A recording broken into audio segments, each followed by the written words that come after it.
সচেতন কিভাবে হব?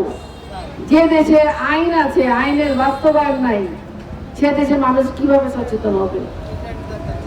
তারপরেও বর্তমানে আমাদের অবস্থা এমন একটি পর্যায়ে চলে এসেছে যে আমাদের জনগণ প্রত্যেককে সংঘবদ্ধ হয়ে কাজে না করলে আর হবে না। আমরা এই জীবাশ্ম জ্বালানি বন্ধ করি। আমরা এই যে সৌর থেকে আমরা সৌর বিদ্যুৎ উৎপাদন করতে পারি।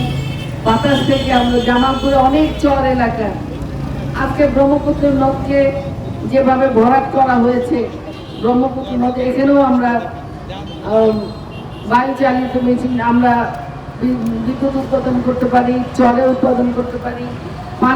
পানি নাই, পানির স্রোত থেকেও আমরা বিদ্যুৎ উৎপাদন করতে পারি।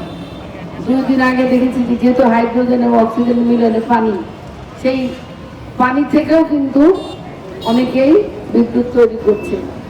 আসুন আমরা এগুলো ব্যবহার করার চেষ্টা করি, জীবাশ্ম জ্বালানো বন্ধ করি, বেশি করে গাছ লাগাই, আর নদী পুকুরগুলোকে আর ভরাট না করে আমাদের জামালপুরের যে খালগুলো ছিল এগুলোকে বন্ধ না করে এগুলিকে পুনঃ চালু করা হোক। আজকে জামালপুরে 5টা মিনিট বৃষ্টি হলেই জামালপুর শহরের রাস্তায় পানি জমে যায়। এর জন্য আমরাই দায়ী। আমাদেরকেই সচেতন হতে হবে, আমাদেরকেই সোচ্চার হতে হবে। আমরা প্রত্যেকে মিলে যদি সোচ্চার হই, ইনশাল্লাহ আমাদের বর্তমান প্রশাসন যারা আছেন তারা বাধ্য হবেন এগুলো পরিষ্কার পরিচ্ছন্ন করতে।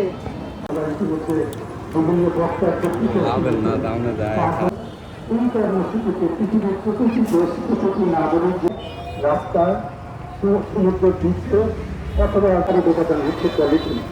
আমরা দৈনন্দিন জীবনে যে পলিথিন ব্যবহার, এই অবিনাশী পলিথিন, এটি আবার আমাদের দৈনন্দিন জীবন অভিজ্ঞতা থেকে দেখেছি।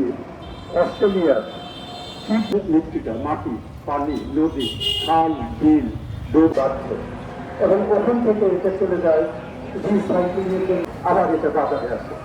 এবং এই যে পলিথিন যারা ব্যবহার, বৃক্ষ লাগায়, বেশি করে ভাগের পানি ব্যবহারের এই পলিথিন আবার অপচনশীল।